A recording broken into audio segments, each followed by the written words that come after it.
আসসালামু আলাইকুম, কেমন আছেন সবাই? আশা করি সবাই ভালো আছেন। আজকে চলে আসছি এখানে একটা কমোড লাগাবার জন্য আর কি।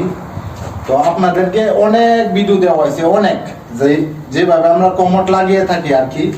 আর প্রথমেই কমোড লাগানোর আগে আপনি যে টাইলস মিস্ত্রি, ওনার সাথে আপনি যোগাযোগ করবেন যে টাইলসগুলাকে বলবেন যে টাইলস যে মিস্ত্রি আর কি, তারে বলবেন যে আমি কোন জায়গায় কমোডটা লাগাবো, কারণ তারা তো মেয়ল দিয়ে নিয়ে আসবে, তাই না?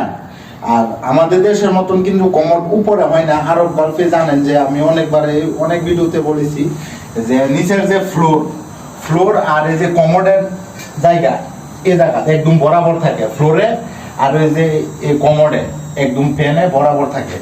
তো এই যে টাইলসগুলো আমারে বলছে আর কি, এই যে নিচে এদিকে আসেন, নিচের যে কালি আছে টাইলসের, এই যে আখের মাথা, এই আখের মাথা বরাবর আমার রাখার জন্য। বরাবর কি রাখতে হলে আমার প্রথমে কোন কাজটা করতে হবে?